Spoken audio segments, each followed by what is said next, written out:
Thank you for listening to Depictions Media Radio.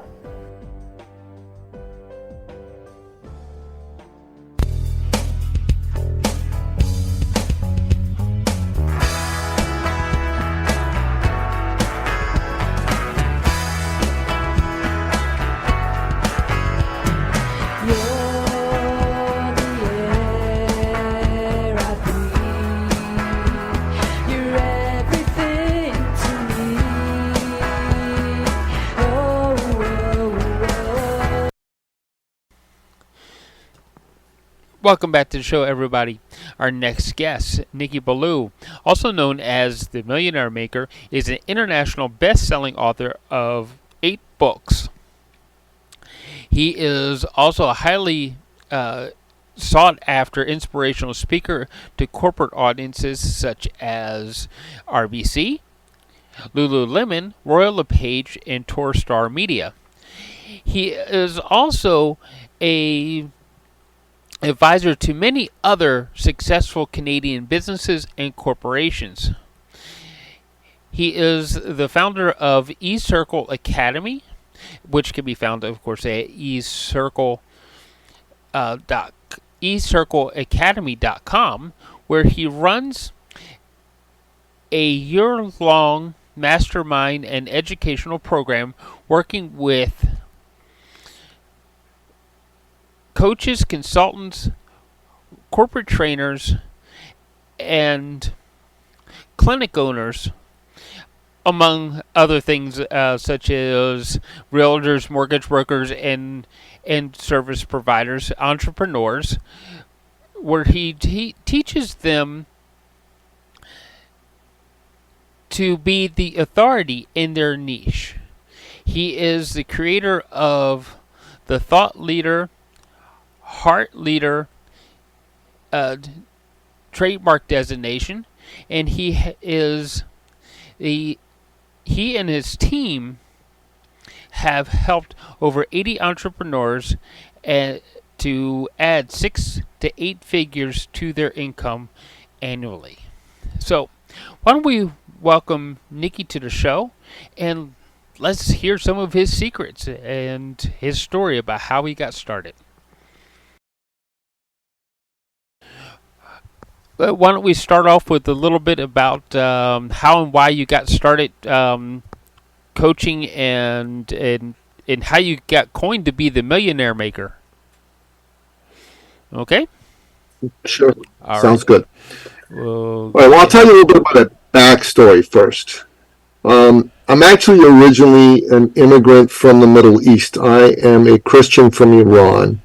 And when I first was introduced to the West, it happened because a few years before that, when I was just 11 years old, the Islamic Revolution took place in Iran.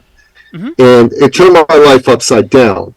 My late father, he could see the writing on the wall. This wasn't going to be a great place to raise this Christian family. So what he did was he made a plan, and he got us out of Iran, and we eventually settled where I now live in Toronto, Ontario, Canada.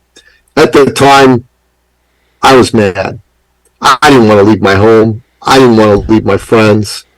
But Dad knew something that I didn't. Yeah. And looking back in retrospect, it was the best thing he could have possibly done for our family. He set us up to live in freedom and not in tyranny. Yeah. Right? And Dad was an entrepreneur. Dad was an uplifter of human beings. If he knew you and you were looking for work, he'd make calls, get you a job.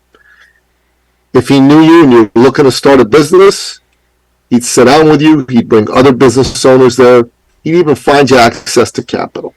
If he knew you were looking to buy a car, a house, an apartment, and you didn't quite have enough money, he'd top you up so you could buy that car, that house, that apartment. That was the kind of man that he was. Everybody loved my father. And you might go to yourself, well, why would he do something like that? Well, he did it, first of all, because he was a devout Christian. He believed he'd been blessed by God, and it was his duty to share those blessings with other people. Secondly, he did it because he could. He had the ability financially. to help people as a successful man. I wanted to be like him. I wanted to help people. I wanted to uplift people. So I became an entrepreneur, and eventually I got into the field of serving people, coaching people. Right? I was in the health and fitness field for many years. I worked with some Olympic champions. I worked with billionaires. I worked with top people in their field and business to get them fit. And then that kind of ran its course, and I got into the world of helping people with their businesses.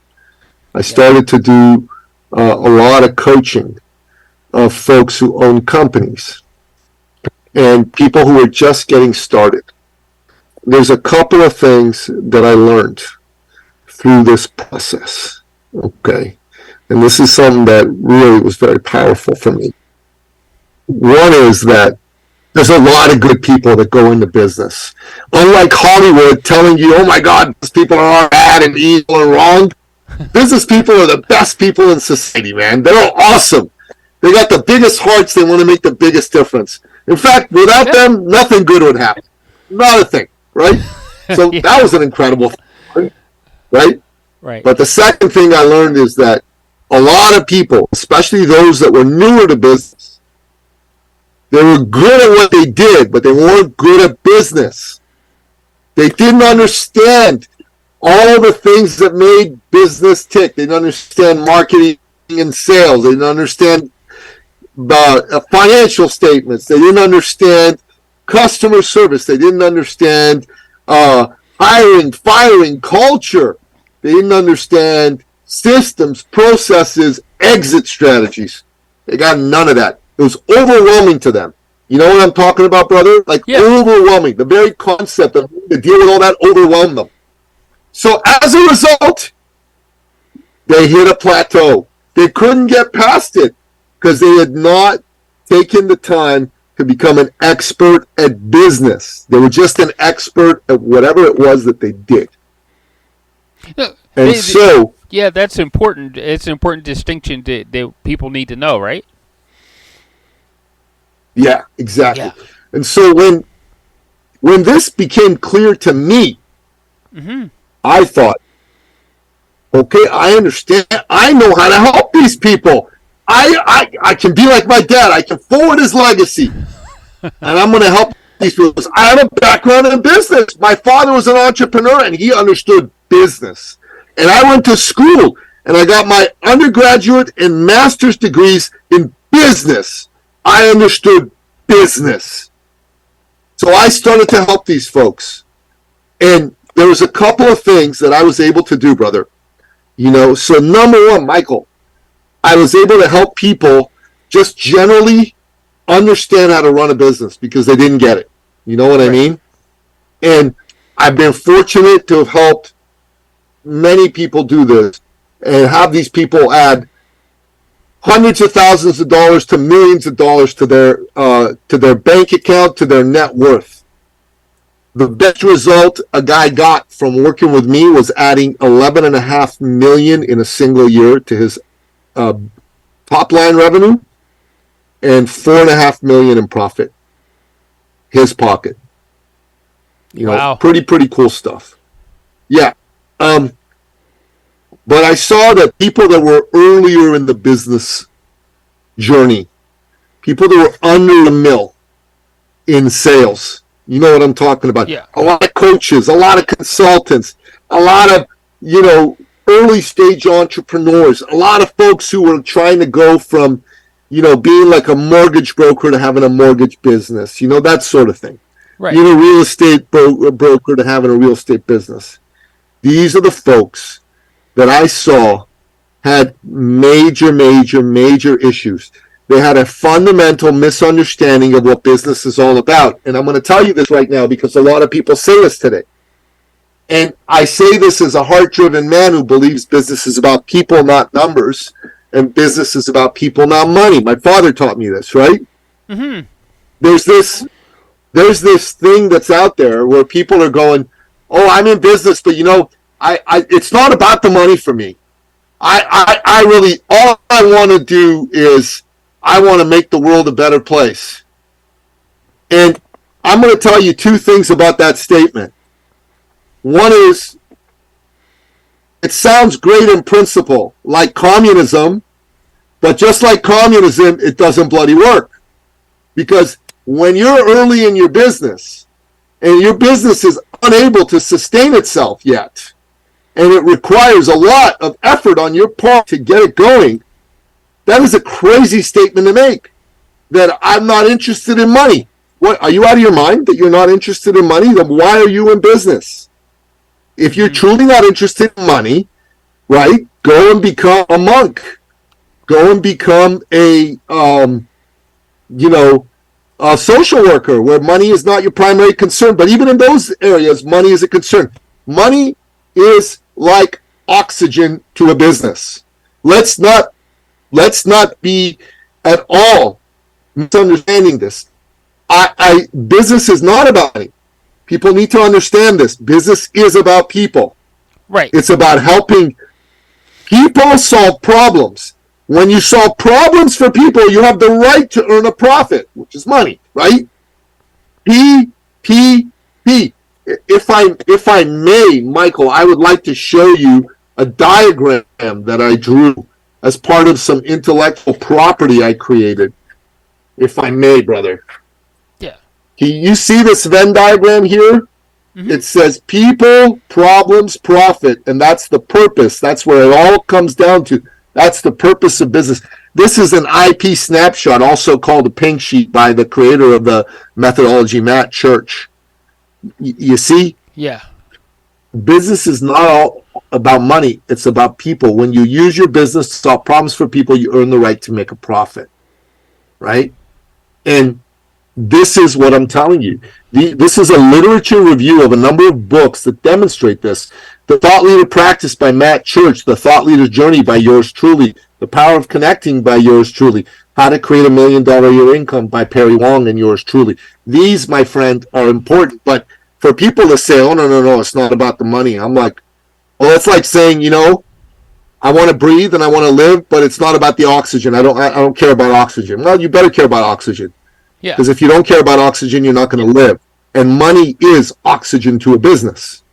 So while business is not about money, it's about people. Without money, business cannot succeed. That makes sense, right? And, and I'm sorry to burst the bubble of a lot of these people that are trying to go out there and virtue signal. But stop virtue signaling. Start understanding that it is about caring about people. Don't have it, I gotta have all the money, because that's not what we're talking about here. But don't take your eye off the money either. Both of those points are very, very important. You know what I'm trying to say over here? Yeah. So if you put your attention on helping people in business, which is what I teach people, then you solve problems for people, you will earn the right to make a profit. Right. PPP. You solve acute problems for awesome people, you make an amazing profit. Yeah. That is the first thing. And so many people, they go into sales and they get scared. I don't want to sell. I don't want to come across as pushy. No. They get antsy, ants in their pants, right? Like, here's the problem. They don't go after sales because they're nervous. They're worried about how they're going to look. And what they should do is take the attention off them and put the attention on their customer. It's not about you. It's about them. Right. How is it that they're feeling in the moment? What is the big problem they're dealing with? Is it a problem that you help solve with your products or services? And if you do that, then you're going to be successful. Now, this is what I saw, is that people could not wrap their heads around that word sales. It made them feel yucky. So I said, let's reframe selling into service. Nobody wants to be sold. Michael, you don't want to be sold. I don't want to be sold. You wouldn't like it if I came to you and said, Michael, you want to buy? You want to buy? You want to buy my program? You want to buy my program? Come on, Michael, buy my program. Buy my program. Buy my program, Michael. Come on. No, you'd like to say, Nicky, get out of here. Click. You're out of the Zoom meeting, right? And that's what you should do if that's the case. But if I'm serving you, if I'm here for you, then you're thrilled to have me serve you. And you're thrilled to pay me. That's how you feel. That's how I feel. You're serving me. I'm thrilled to pay you. That's just how it is. Yeah. Right? So if you can understand that the number one thing I help do for folks who make less than $1 million is get comfortable with sales as service. So they can actually generate the revenue, the income, the oxygen that will help their business grow. Yeah. Does that make sense, Michael? Yeah. Could it be said that that you have a product or you have a service, right? And you aren't trying to offer that service to a potential customer, that you're actually doing that potential customer or that prospect a disservice because you're keeping it to yourself. You need to that is one of the things about business is money is the fair value, but the service is the sharing of between the two people, right? Absolutely. Absolutely. Yeah. It is my opinion that if you can help someone and you don't help them, that you're not doing what God intends for you to do. That earns God's disfavor, not God's favor. Right. Right. And here's what will happen. If you don't help that person, some charlatan marketer is going to swoop in, sign them up to something, and not deliver them anything. Right. And that's a problem. That's a real problem. Therein lies the real problem, right? So cool. Yeah, and so that's number one. And number two is a lot of folks that make less than $1 million a year, they don't understand how to differentiate themselves. They don't understand how to market, how to stand out, how to brand themselves. Mm-hmm. You ask them what they do. I'm a coach. I'm a consultant. I'm a mortgage broker. I'm a realtor. Okay. That's nice. Nobody cares, though. You're making it about you when you say what you are. You need to make it about them. Instead of saying you're a coach, I work with, service-based entrepreneurs to add a 0 or 2 to their annual income. And I work with folks making less than $1 million a year, and I help them get to that 7-figure, even 8-figure mark. I do that. I'm amazing at it. But it's not about me. Are you a business owner with less than $1 million a year? Have you been stuck at a certain level? Do you want to break through it? Do you want to add a 0 to your income? Maybe even 2 to your income? Right. If that's you, then you're going to think to yourself, oh, okay, that Nicky fellow, I wonder how he does that. I wonder if he can do it for me. Right? That's the real question they're going to ask. Well, if I just said, I'm a business coach, yep, I'm the biggest, I'm the best, I've been around the longest. Nobody cares. Nobody cares about me. They care about what I can do for them. And that's what you got to understand. So I'll give you a story. There was a young woman came to see us. She was a doctor of natural medicine, and she had her own practice, right? Successful woman, made 6 figures. But she wanted to make 7. See, her father had brain cancer, and she was daddy's girl. And she was just devastated that he was going to die, and he ended up dying, God rest his soul. She wanted to honor him by building a 7-figure business. So she came to us. And we said, okay, we can help you. Tell us about what you do. She says, well, I help people get healthy. I'm like, okay, yeah, that's way too broad.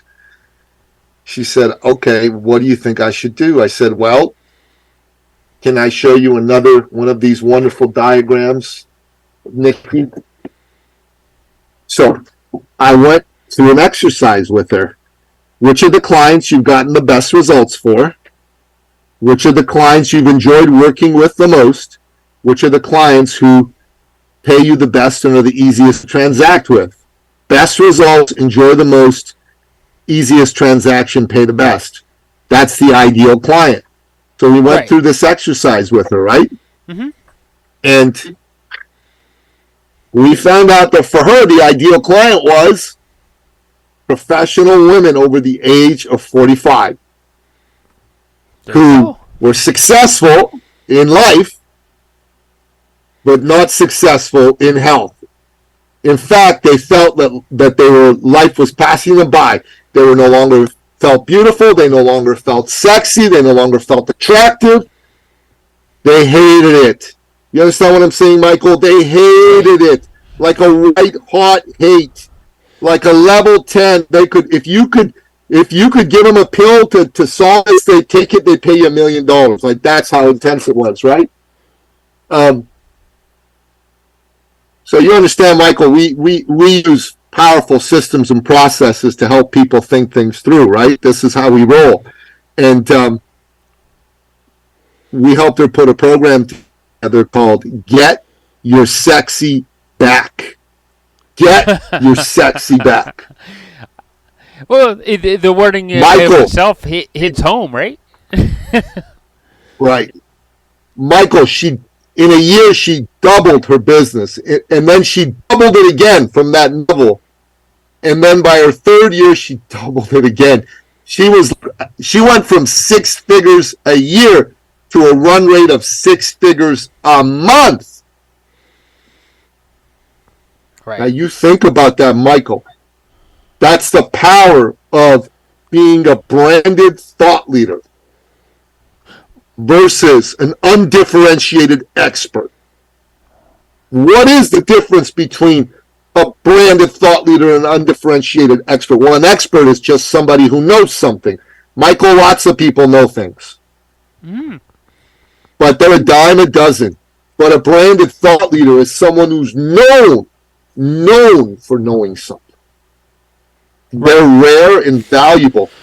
They're like professionally famous. They're a household name among certain individuals.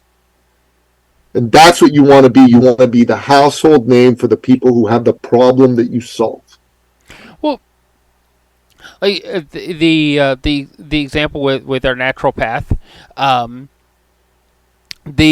just the way you named the program, you help her name that program. It tells them what the result is, what they're going to walk away from the program with.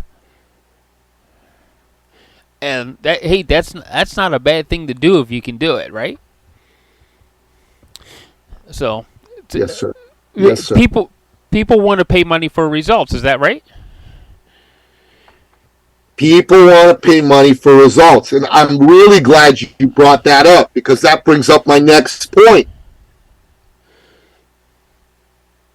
When you're getting a big result, you're ready to pay big money. Mm-hmm. And in fact, you can't, as a client, wrap your head around paying too little for a big result. It just, you won't believe it's possible. You understand what I'm saying? Yeah. So people who have been like overweight their entire adult life, or people who have been struggling financially their entire business career, or people whose relationship is in ruins and they don't think it can be brought back, but they're hoping against hope that it can. Mm-hmm. These are big results. Would you agree with me, Michael? These examples I gave you, they're big results. Yes. Now, if I told you I could get you one of those results, and let's just for sake of argument say it was about the money. Let's say that I said to you, Michael, I can help you add that 0 to your annual income in the next 12 months. You're going to make 7 figures a year profit, no problem. And I showed you that I knew how to do it, and I showed you some of my models and thoughts. And you said, wow, Nicky, I'm impressed. Let's do it. I'm ready. And then you say to me, okay, what's the investment? In your mind, you're thinking, this is going to be a serious investment. I'm going to need to like emotionally and financially commit to this. This is going to be a 5 to 6 figure investment, right? 10,000 to 100,000 because I'm going to make you $1 million. That's what you're thinking. If I come back to you with $500, you're not going to take me seriously. You're going to laugh. You're going to go, this guy's a joker. He doesn't know what he's doing. Get out of here. Right. So when you undervalue what you do for people, you hurt them. You hurt them because they won't work with you because they don't trust you anymore. And they won't, and even if they do work with you, they're not going to trust that what you're doing works. So there's no leverage to get them to really show up and do the work. Right. Michael. And when that happens, you hurt your client. When you undercharge, you hurt your client. So cut it out. Stop being selfish. Charge what you're supposed to charge so your client takes you serious. Oh, no, by the way, it'll help you in your bank account too. Mm-hmm. But do it for your client. Do it to save them and get them out of hell. And I'll give you another story of a fella. He owned an acupuncture clinic. Now, all my clients aren't clinicians, okay? These are just a couple of the examples I'm using, all right? But Buddy was in Manhattan. He was a star. He had big clients. Robert freaking De Niro was a client. No shit. Right? No shit. And as well as a number of other big celebrities. Right? Big people. Yeah. You know, like major politicians in the state of New York. You know what I'm talking about? Actors from Broadway. Actresses from Hollywood. And this dude was successful. He made 6 figures, $150,000 a year he made. But as soon as the money came in, it went out. He was in Manhattan. That's not enough. He was married. He had a daughter.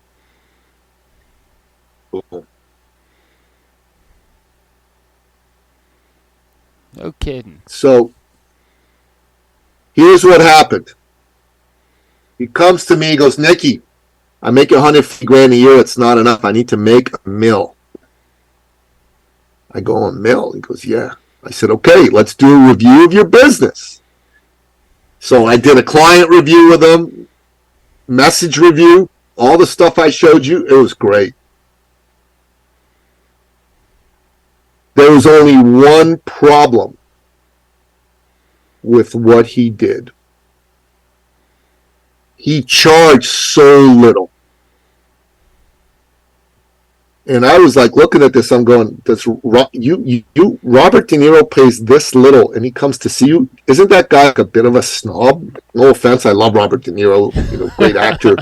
But doesn't he want to like be with the best? He goes, well, I am the best. I go, yeah, but you don't charge like you're the best. You charge like you're average. He said, okay, so you think I should raise my fees? He's like, yeah, you should raise your fees. He said, okay, what, 10%, 20%? I look at him, I go, you're joking, right? He's like, okay, let's I go, no, buddy. You need to 20x your prices. 20x your prices. He's like, he freaked out. He like jumped out and said, oh my God, what are you talking about? I can't do that. Relax, don't hyperventilate. I can't. Calm down. Calm down. Finally, I persuaded him to just 7x his prices. Just 7x. Mm-hmm. Funny thing happened. Robert De Niro and all these big name clients that he had started to come more. And they brought people with them.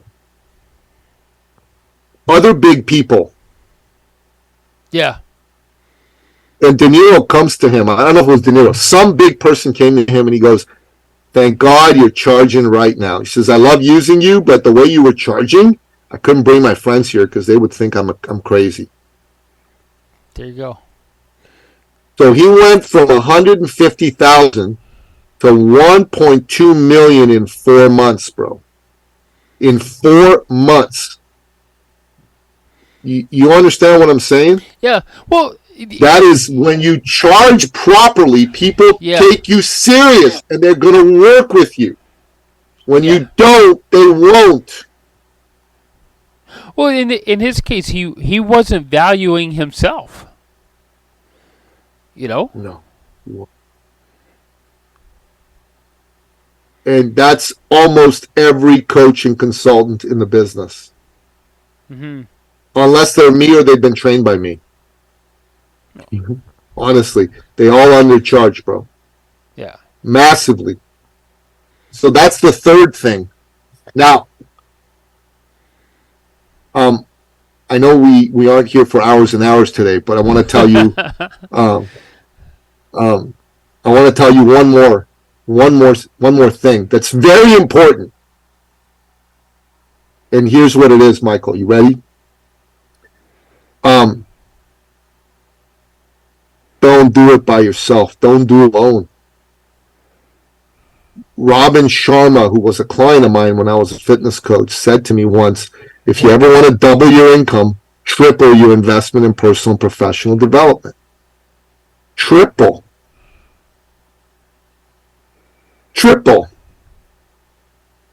And make sure you are with the right mentors and coaches.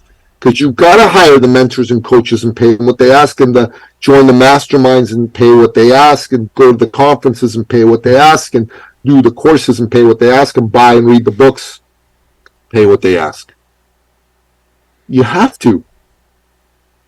Why? Because if you don't do that, brother, here's the problem. You're not going to succeed. You're not going to figure it out on your own. Everybody needs guidance. The right guidance, so no charlatans, right? So what are the 4 qualities of a successful human being? Number 1, decisive and committed. 1 and 2. You got to make a decision. Decision comes from the word decide. Decide has the root of it, side, means to kill off the alternative.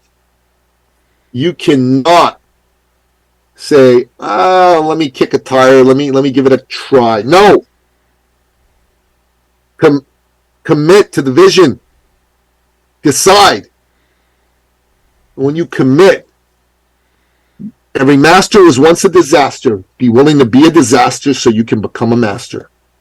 You got to be willing to suck before you're bad. Be bad before you're good.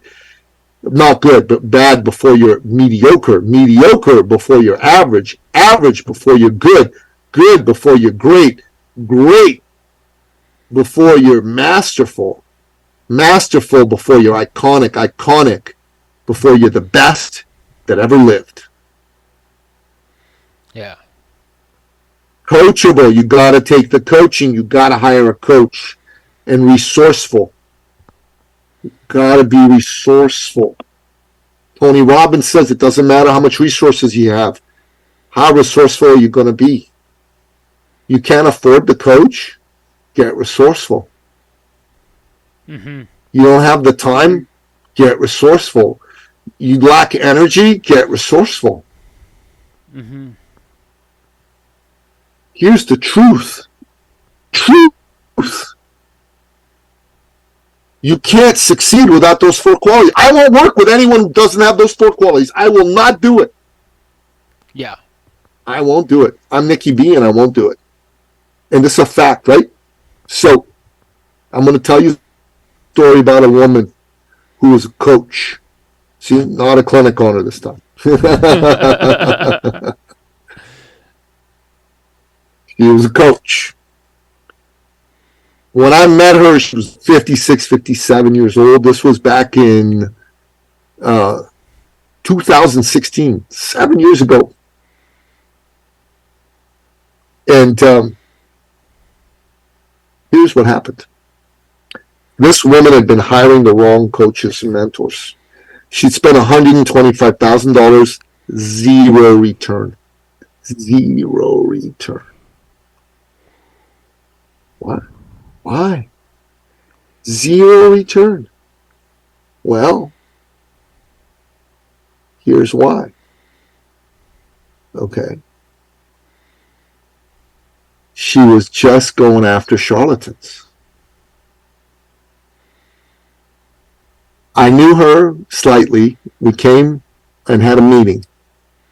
I looked at what she was doing. We did a review of her business, and they were trying to pigeonhole her. They were like carpenters to whom every problem was, a nail and it required a hammer. They were not looking at her problem. They just said, you need to use SEO. You need to do Facebook ads. Well, her message was non-existent, but Facebook ads. Mm-hmm. What happens when you throw money after a bad message, Michael? Nothing. No. You lose all your money.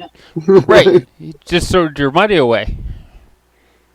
So we helped her get her message tight. And then we told her, stop spending money on this crap. Mm-hmm. Start doing this instead. What's the this you want me to do, she said. I said, call everybody in your network and ask them if they have this problem that you solve. And she was dealing with people who were burnt out, right? Like burnt out. She says, you want to overcome burnout? Have you been burnt out lately? Do you want to overcome it? That's a simple question, right, Michael? Hey, Michael, have you been burnt out in the last... Are you burnt out? Yeah? Do you want to overcome it? You're not? Okay, no problem. She went from making between $500 and $2,000 a month to making $20,000 to $52,000 a month. Her 1 month over month, like year over year, January 2016 to January 2017, she showed us that she had gone from $500 to $52,000, bro. 2 zeros to the end of her income. Really great. Really great. 4 qualities: get a coach, be resourceful. And she had no more money to give us, by the way. She'd spent $125,000 on these charlatans. She had to borrow finance hiring us. So many people I know have had to finance hiring us. Yeah. And that's a fact, bro. That's a fact. Yeah. There's a saying to a lot of things. You need the right tool for the right job. And yes, sir. Yeah. Facebook ads isn't always going to be that answer, right? And sometimes we need to simply, in this case, pick up the phone and dial the people we know. Brother, most people don't understand that there is at least, you're a coach, $250,000 that you're missing out on because you're not calling the people who know who could use your help. Yeah. Minimum. Bare minimum. Yeah. So, amazing things. I'm going to tell you a final story to wrap up. And it makes this point. No matter how bad it seems, never, ever, ever, ever, ever give up. We're living in the time, Michael, of soft people. Mm-hmm. And it's not their fault. It's the society and the world at large. It's telling them to be soft. We used to uphold the ideals of the hard and virtuous man and the noble and hardworking woman. Today we uphold the ideals of the victim and the snowflake. You with me? Yeah. And we must help people see, listen, the recession's here. It's not even it's coming. The recession's here. Mm-hmm. How to succeed in a recessionary time is a very, very powerful message. And if you want to succeed in a recessionary time, you got to resign from Generation Soft. You got to join Generation Hard. You're going to leave the overwhelming majority. You're going to join the proud minority. You're going to push yourself out of your comfort zone. You're going to hurt. You're going to be tired. But you're going to feel great when it's done because you're going to stand there victorious. Yeah. You cannot give in or give up. And I'll tell you this final story. 5 years ago, we were introduced to a woman, good woman. She had been the country director for Canada for one of the world's largest and oldest personal development firms. She brought on a man to help her run the company, whom she thought was very talented. Mm-hmm. At first, they got along and they did great things together for about a year. Mm-hmm. This is kind of like Steve Jobs back in the 80s with bringing on John Scully from Pepsi to help him run Apple. Yeah. And, but after about a year, both cases, the visions of the future diverged. They started to fight. They got the board involved, and the board sided with John Scully. Yeah. And the board sided with this man. And both these founders got kicked out of their own companies. Now, you think about that. How do you get kicked out of a company you started? Oh, but it can happen. It can happen. This woman was like Steve Jobs, eerie, uncanny. She was lost, angry, bereft, upset, unsure of what to do next for quite a while. 18 months of purgatory. I don't know if you read, Steve Jobs' biography. Talks a lot about that, right? Yeah.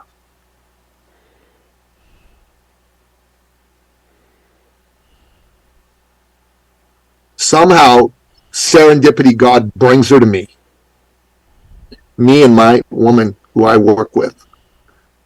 My lady, incredible human being. She's run and set 3 Guinness World Records, 12 hours on a treadmill. 3. Wow. Coach in the Robbins Research International Corporation of Anthony Robbins. Tony Robbins coaching, basically. Mm-hmm. 12,000 hours of coaching. Incredible. Right? She's phenomenal. So this woman comes to us. We take her through our processes. She's very lost, so we have her sign up for our 3-day branded thought leader immersion workshop.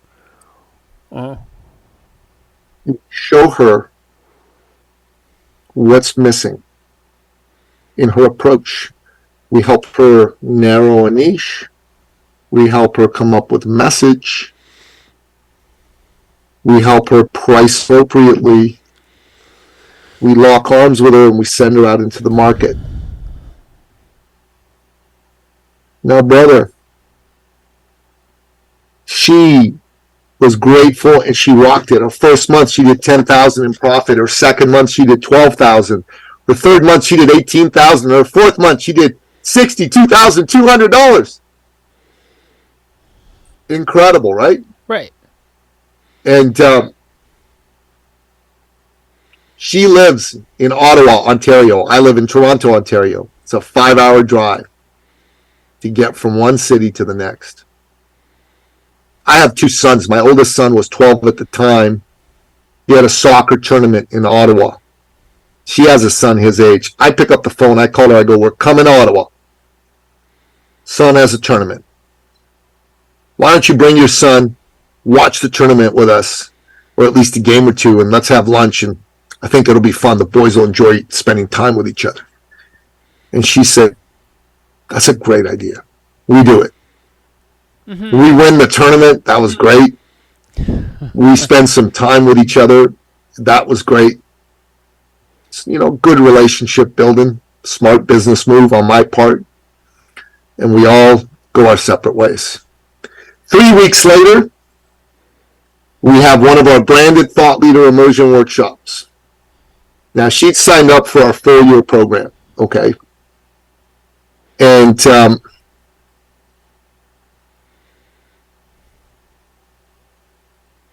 we were at the point in the program where we talk to the new people about how they can continue to work with us in our year-long and 3-year-long programs, because we have those. Mm-hmm. The way I do that opportunity to register is I ask our people to share what they got. I don't really pitch much. And it's either live in person, they're there, or I play some videos. That's how I do it, right? Yeah. So we played the videos. Yeah, sorry, we didn't play the videos that day. We were live in person. I get up and I go, who would like to share their experience? Before I can choose anybody, she leaps, and I mean leaps out of her chair on stage, like with force and energy and authority. Like, I just step back. Michael, you got to get I'm not a snowflake, right? Right. Like, this was some big energy she directed when she got on stage. I'm like, all right, I'm at it. She looks at everybody. She's smiling. Dag nabbit, she starts to cry. I'm like, why is she crying? My lady comes up with a box of tissues, and she says, thank you. She blows her nose. And I'm like, I'm freaking out in my head, although I'm calm on the outside. Why is this woman crying? Oh, my God. And she says, Nicky, you didn't know this. But when you and your little son came to visit me and my little son in Ottawa, this is between sobs and tears, right? Sniffles. Mm-hmm. My little son asked me, Mommy, where are we going? Who are we going to go meet? 12-year-old boys are, right?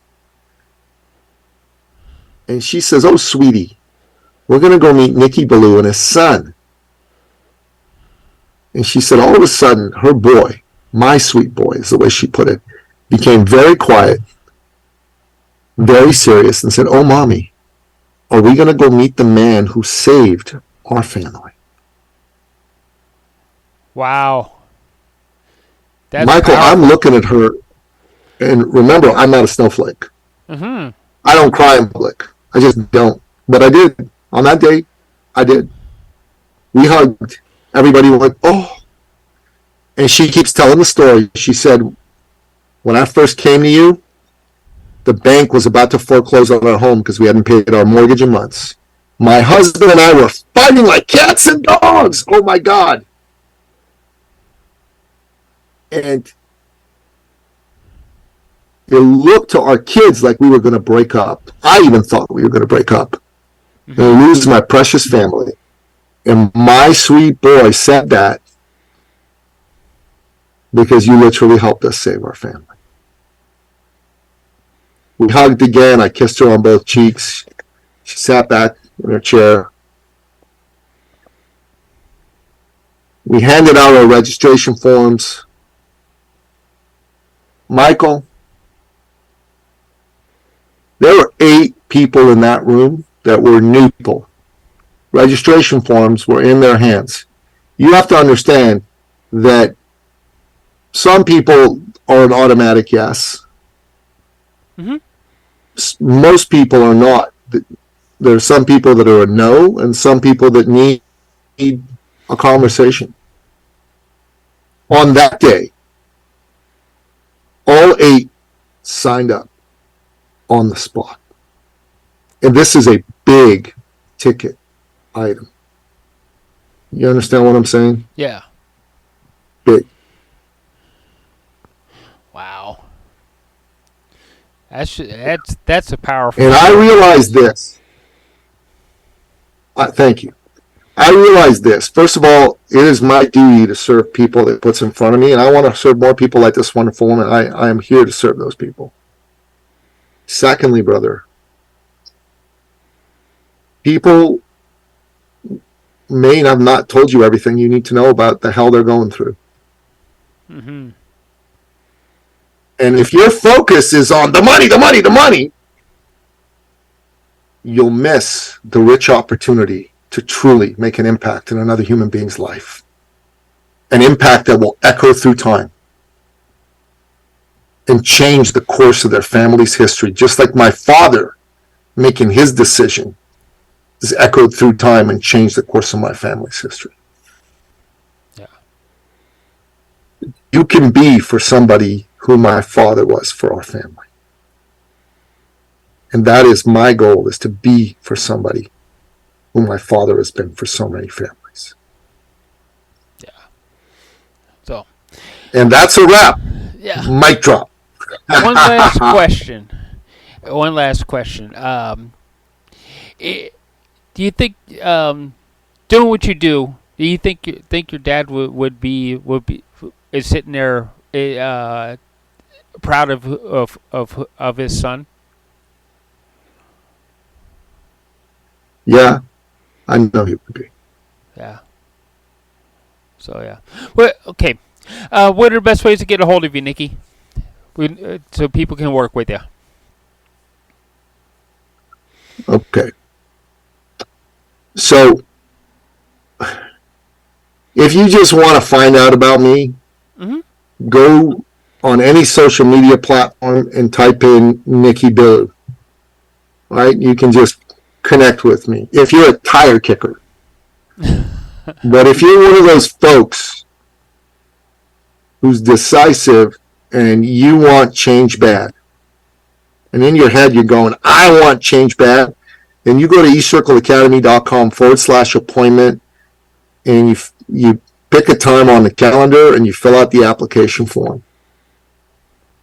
Right. And at the very last thing on the application form, you say, I want change bad with exclamation marks. I'll give you 45 minutes of my time for free. And let's figure out what is it that you would need to change, what's getting in the way,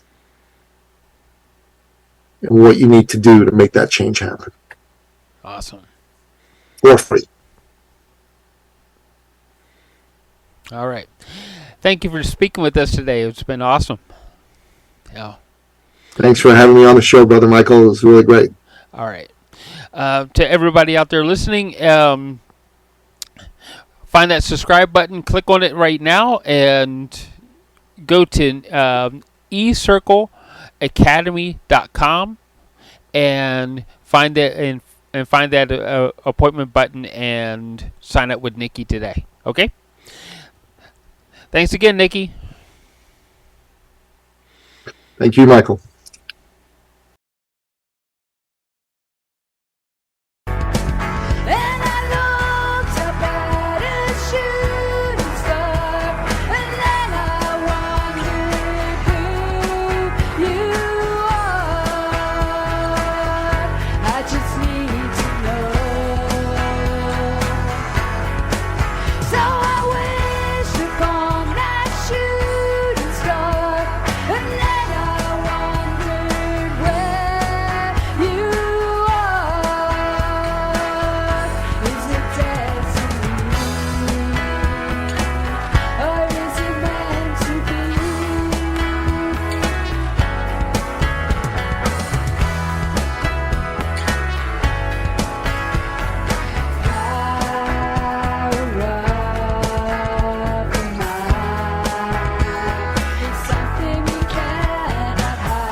This show has been produced by Depictions Media.